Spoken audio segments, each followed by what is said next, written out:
जय हिंद। इस वीडियो में हम लोग देखेंगे एक बहुत ही इम्पॉर्टेंट प्रैक्टिस सेट। ओके, जो प्रीवियस ईयर का है और काफ़ी इम्पॉर्टेंट है, तो आप वीडियो को अंत तक देखें ताकि आपको क्वेश्चन सारे समझ में आए। क्वेश्चन नंबर 1 to 20 देखेंगे, ठीक है ना।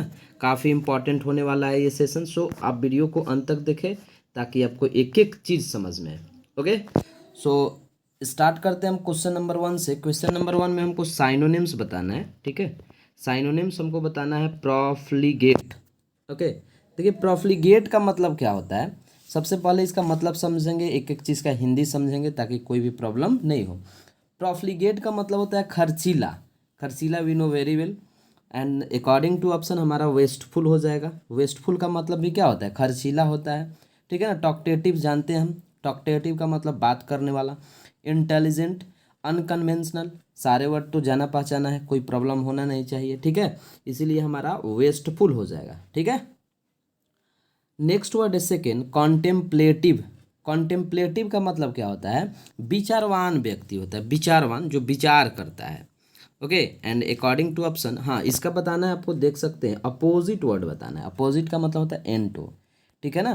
तो अकॉर्डिंग टू ऑप्शन हमारा हो जाएगा अनरिफ्लेक्टिव, ठीक है ना। अनरिफ्लेक्टिव, ठीक है ना।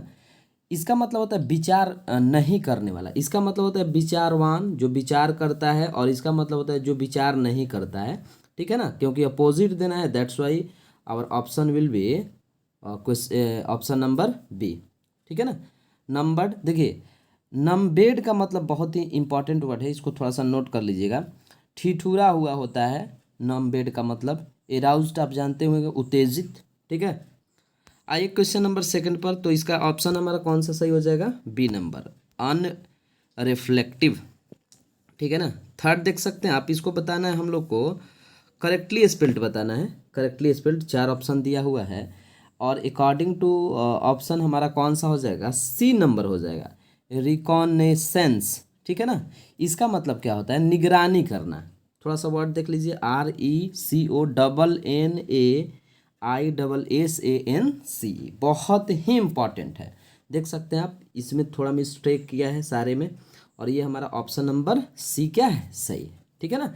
तो थोड़ा सा मिस स्पेल्ड पर भी आपको ध्यान देना होगा, क्योंकि ये एक दो हर एग्ज़ाम में पूछे जाते हैं। आइए थोड़ा कॉमन एरर्स करते हैं। कॉमन एरर्स फर्स्ट वाला है हम लोग का। फर्स्ट का रहा है question, one should keep his word. आपको ध्यान होगा कि वन का जो होता है हमारा, देख सकते हैं पजेसिव एडजेक्टिव, वो हिज नहीं होता है, क्या होता है, वंस होता है, ठीक है ना। क्या होता है, वंस होता है। सो हिज के प्लेस पर हम लोग क्या यूज़ करेंगे, वंस का यूज़ करेंगे। One should keep once word, ठीक है। आप वन वाला थोड़ा सा केयरफुल रहिएगा, क्योंकि ये बहुत ज़्यादा पूछता है। वन का हमारा पजेसिव एडजेक्टिव वंस होता है, ठीक है। ही का हमारा क्या होता है, हिज होता है। सी का हर होता है, ठीक है ना। तो वन का वंस हो जाएगा, जब तक कोई सब्जेक्ट नहीं दिया हो, मतलब वन का वंस होता है। फाइव देख सकते हैं, फाइव क्या कह रहा है, if U turn the corner you will found a house built of stone. थोड़ा सा ध्यान दीजिए, बहुत ही अच्छा क्वेश्चन है। क्वेश्चन नंबर 5, देखिए if U turn the corner, if U turn, turn का मतलब क्या होता है, मुड़ना। The corner you will find, देखिए फाउंड दिया हुआ है, और हम जानते हैं कि विल क्या है, मॉडल वर्ब, और मॉडल वर्ब के बाद हमारा वर्ब वन आना चाहिए ना। इसीलिए फाउंड के प्लेस पर क्या होना चाहिए, फाइंड होना चाहिए। Okay my dear student, found के प्लेस पर फाइंड होना चाहिए, ठीक है ना। आपको ध्यान रखना होगा, किसी भी मॉडल के साथ, चाहे कोई भी मॉडल हो, उसके साथ हम सिर्फ और सिर्फ वर्ब वन का यूज़ करते हैं। वर्ब टू, वर्ब थ्री उसके बाद आ ही नहीं सकता है, ठीक है। आइए क्वेश्चन नंबर 6 पर चलते हैं। His appearance bears striking resembles your cousin. थोड़ा सा ध्यान दीजिए, योर कज़न के प्लेस पर हो जाएगा हमारा एपस्ट्रॉफी एस होना चाहिए कज़न में ना। योर कज़न्स होना चाहिए, क्या होना चाहिए, कज़न्स, मतलब कज़न पर एपस्ट्रॉफी एस होना चाहिए, ठीक है। क्योंकि समझिएगा ज़रा, हिज अपियरेंस का मतलब क्या होगा, your cousins appearance. His appearance का मतलब यहाँ क्या समझेंगे, कजन, योर कजन्स अपियरेंस समझेंगे। तो अपियरेंस को हाइड करने के लिए समझ गए ना, थोड़ा सा इस पर ध्यान दीजिए। यहाँ जो अपीयरेंस है उसी बात को हम दोहरा रहे हैं ना, योर कजन्स अपीयरेंस। तो चूंकि हम दोबारा अपीयरेंस का यूज कर नहीं सकते, ठीक है ना, इसीलिए हम लोग कजन पर क्या दे देंगे, एपस्ट्रॉफी एस का यूज कर देंगे, ठीक है ना, सिंपल है। जैसे कैसे बोल देते हैं, राम्स बुक या राम्स व्यू, ऐसे बोल सकते हैं हम, ठीक है ना। तो उस टाइप से इसमें हम लोग क्या कर देंगे, मतलब योर कजन लिखना गलत है क्योंकि अपीयरेंस से कंपेरिजन कर रहा है ना, his appearance bears a striking resemble to your cousins, मतलब योर कजन्स का मतलब योर कजन्स अपीयरेंस हो गया, ठीक है ना। आइए देखते हैं fill in the blanks 7, 8 and 9 question में। देखिए 7 नंबर क्वेश्चन क्या कह रहा है, the director congratulated mister Verma. ध्यान रखिए, कॉन्ग्रेचुलेट के साथ हम आपको बताए हैं कि फिक्स प्रीपोजिशन कौन सा होता है, ऑन होता है, कॉन्ग्रेचुलेट ऑन, ठीक है ना, कॉन्ग्रेचुलेट ऑन, इसको ध्यान रखिएगा, ठीक है। इसीलिए हमारा एक ही ऑप्शन है, ऑप्शन नंबर अब चूंकि तो फिक्स प्रीपोजिशन, कॉन्ग्रेचुलेट का मतलब होता है बधाइयाँ देना, डायरेक्टर ने मिस्टर वर्मा को, ठीक है, उसके सक्सेस पर क्या दिया, बधाइयाँ दिया, ठीक है। Question number 8, the boys were blank to hear that we were going to build a bridge. देखिए 8 नंबर क्वेश्चन में बहुत ही इंपॉर्टेंट वर्ड दिया हुआ है, क्या होना चाहिए, डिलाइटेड होना चाहिए। The boys were delighted to hear that we were going to build a bridge, ठीक है ना, यानी हमारा कौन सा हो जाएगा, ऑप्शन नंबर सी हो जाएगा, ठीक है। पासी में दिया हुआ है सेंटेंस। नेक्स्ट हमारा है 9 नंबर। 9 नंबर आप देख सकते हैं, 9 नंबर कह रहा है कि the revolting player and the games administrator, ठीक है, held blank discussion to resolve the payment dispute. Dispute का मतलब झगड़ा बोला, ठीक है, विवाद पर। The revolting players and the games, ठीक है, एडमिनिस्ट्रेटर्स हेल्ड ब्लैंक डिस्कशन। थोड़ा सा ध्यान दीजिएगा, जो 9 का ऑप्शन हमारा हो जाएगा वो कौन सा हो जाएगा, प्रेलिमिनरी, ठीक है।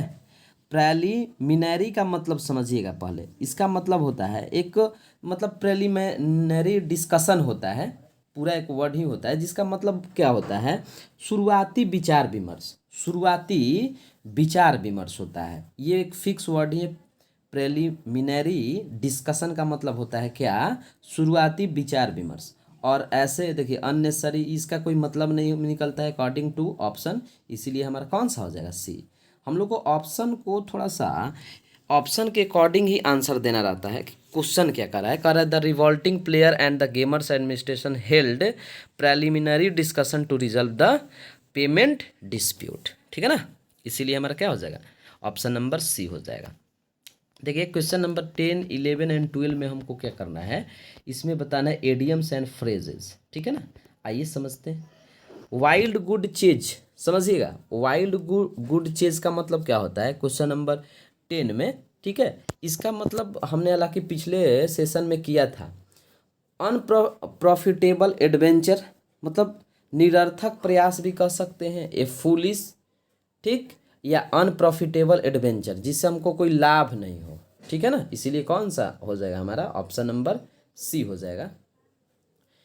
स्मेल ए रैट, देखिए स्मेल ए रैट का मतलब होता है, समझिएगा, सस्पेक्ट ए ट्रिक और डिसीट, मतलब कोई आशंका होना, कोई हमें धोखा दे रहा है, डिसीट कर रहा है, ठीक है ना, मतलब स्मेल ए रैट, कैसे स्मेल करता है, रैट का स्मेल करना, ठीक है ना, तो उसको हम लोग बोलते हैं सस्पेक्ट समथिंग, कुछ आशंका होना, गलत होने का, धोखा होने का, इसीलिए बी नंबर ऑप्शन हो जाएगा। देखिए फ्रेज होता है कि उसके अकॉर्डिंग टू ऑप्शन, मतलब एकदम हमको सही ही याद रहेगा जब वर्ड, तभी हम कर सकते हैं कुछ, ठीक है ना। ए लीव वायर, देखिए ए लीव वायर का मतलब होता है 12 में, इसका मतलब होता है लिवली एंड एक्टिव, जो जीवित हो, और जीवित किसके साथ, एक्टिव के साथ, एनर्जेटिक के साथ, इसीलिए हमारा कौन सा हो जाएगा, बी नंबर हो जाएगा, ठीक है ना। अब चलते हैं वन वर्ड सब्सटीट्यूशंस, यानी 13, 14 एंड 15 करा है। क्वेश्चन नंबर 13, द सेरेमनी, ठीक है, द सेरेमनी ऑफ क्रॉनिंग ए सॉवरिगन, ठीक है ना, इसको हम लोग क्या बोलते हैं 30 नंबर क्वेश्चन में, ठीक, इसको बोलते हैं कोरोनेशन। कोरोनेशन का मतलब क्या होता है, मतलब सेरेमनी ऑफ क्रॉनिंग ए सॉवरेगन, क्रॉनिंग का मतलब राज्याभिषेक होता है, ठीक है ना, और इस वर्ड को हम लोग बोलते हैं कॉरोनेशन, ठीक है।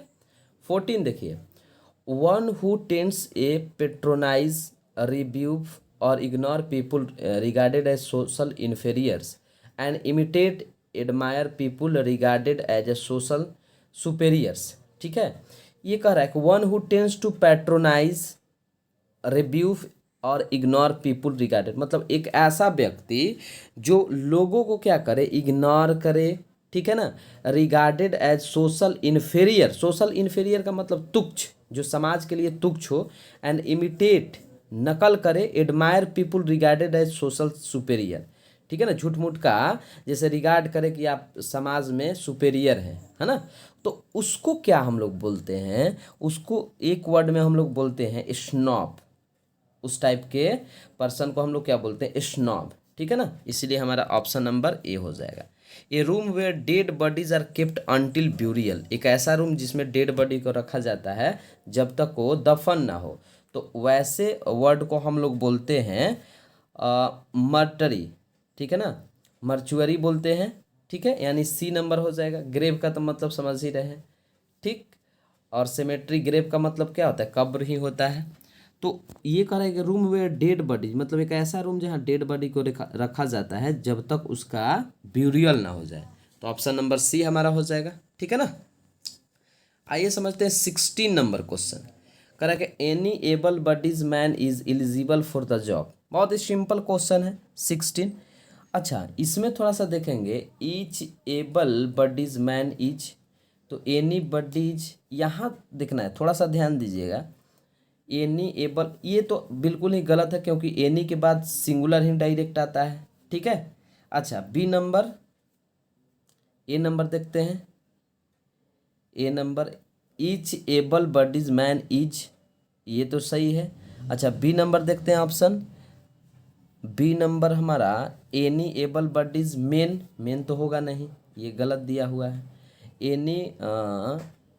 Any able bodies men are, C number देखते हैं।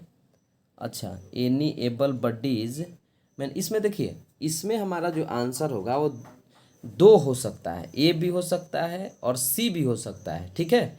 ये अकॉर्डिंग टू ऑप्शन हमारा ए बी और सी, बी नहीं हो सकता है बट ए और सी, ठीक है, और डी भी हो सकता है, बिल्कुल। देखिए, ये जो ऑप्शन दिया हुआ है, मतलब क्वेश्चन जो दिया हुआ है, ये भी हो सकता है, ठीक है ना, तो ये मतलब क्वेश्चन ही इसको एरर कर दिया होगा, क्योंकि प्रीवियस ईयर पूछा हुआ क्वेश्चन है। ये तीनों पॉसिबल है, ए भी पॉसिबल है, सी भी पॉसिबल है और डी भी पॉसिबल है, मतलब ये भी सही दिया हुआ है, कोई प्रॉब्लम नहीं है, ठीक है, आप देख सकते हैं अकॉर्डिंग टू रूल। नेक्स्ट है 70। 70 का रहा है, she found a wooden broken table in the room, ये बहुत ही सिंपल है जी, एडजेक्टिव का है, ठीक है। एडजेक्टिव, अगर एक से ज़्यादा एडजेक्टिव आता है तो हम जानते हैं नोसा स्कॉम रूल, ठीक है। तो देखिए 17 का कौन सा हमारा ऑप्शन हो जाएगा, ये हो जाएगा ब्रोकन वुडन टेबल, ठीक है ना। एक रूल होता है नोसा स्कॉम, आप समझ लीजिएगा, देख लीजिएगा, पहले नंबर लिखा जाता है, ठीक है ना, मतलब आपको ध्यान होगा, ऐसा बात नहीं है। तो उसी के अकॉर्डिंग हम लोग पहले ब्रोकन को लिखेंगे, फिर क्या लिखेंगे, वुडन, और फिर टेबल लिखेंगे, ठीक है ना। 18 नंबर देखिए, 18 क्या कह रहा है, the truck rumbled to a halt and a man got out and run, ठीक है। 18 देखिए, 18 में जो हमारा हो जाएगा ऑप्शन, वो 18 का हो जाएगा बी, ठीक है। 18 के कौन सा हो जाएगा, बी हो जाएगा। Screeched to, the truck screech to halt and a man got out and run, समझिए। स्क्रीज का मतलब होता है जैसे किसी वाहन के चलने या रुकने की तेज एवं तीखी आवाज़, ठीक है ना, इसीलिए हमारा स्क्रीज टू हो जाएगा। The truck screech to a halt and a man got out and run, जैसे नहीं होता है ट्रक वगैरह रुकता है तो बहुत आवाज़ आता है, उसी को बोलते हैं स्क्रीच, और स्क्रीच के साथ टू का यूज़ करते हैं, ठीक है ना। हालांकि इसमें भी टू दिया हुआ है, तो रम्बल्ड के प्लेस पर क्या हो जाएगा, स्क्रीच्ड हो जाएगा। बहुत ही अच्छा अच्छा क्वेश्चन है, आप देख सकते हैं।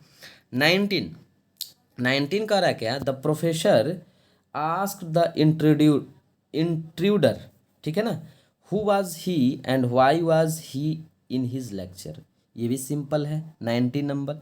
ठीक है, यहाँ इंट्रोगेटिव दिया हुआ है, बट इंट्रोगेटिव नहीं ना होना चाहिए। देख सकते हैं आप, जब हम बनाते हैं हु बीच में आए तो ये किसका काम करता है, ये कंजंक्शन का काम करता है। ठीक, तो हु वाज तो होगा नहीं, ठीक, क्योंकि गलत है। आप यदि बनाए होंगे नरेशन भी तो आपने जब हम लगाते हैं हु विच, ठीक है, या व्हाट जो भी, ठीक, तो कंजंक्शन के बाद हमारा असर्टिव सेंटेंस का यूज़ होता है, मतलब सब्जेक्ट फिर वर्ब, ये ना कि सब्जेक्ट के बाद वर्ब, पहले यहाँ ही आएगा उसके बाद वाज आएगा। तो देख लीजिए अकॉर्डिंग टू ऑप्शन 19 का हमारा होना चाहिए A, who he was and why he was, ठीक है, in his lecture. Okay, 20 and the last question, और ये भी बहुत ही इंटरेस्टिंग क्वेश्चन है। My uncle goes to office on bicycle और बाई फुट। थोड़ा सा ध्यान दीजिएगा 20 नंबर में। देखिए, हमने एक रूल पढ़ाया होगा आपको ऑन, इन और बाई में, कि ऑन और इन का यूज़ तब करते हैं जब आर्टिकल का यूज बीच में होता है। क्या आर्टिकल है ऑन, अ बाईसाइकिल रहता तब ऑन पॉसिबल था, यदि नहीं है तो हम बाई का यूज़ करेंगे। ठीक है ना, बाई का। और ऑन फुट तो एक हमारा होता ही है, क्या, एक फिक्स फ्रेज होता है। ऑन फुट का मतलब होता है पैदल। तो देख लीजिए बाईसाइकिल और ऑन फुट कौन से ऑप्शन में है, तो ऑप्शन नंबर बी। ठीक है, ऑप्शन नंबर बी में है। देखिए यहाँ ऑन नहीं होगा ऑन बाईसाइकिल, क्योंकि ऑन इन तभी लगेगा जब हमारा आर्टिकल हो, और ऑन फुट तो एक हमारा फ्रेज ही होता है पैदल। ठीक है, चलिए मिलते हैं नेक्स्ट वीडियो में ऐसे ही प्रैक्टिस सेट के साथ। आप कमेंट करके बताइए कि आपको ये प्रैक्टिस सेट कैसा लगा। Thank you.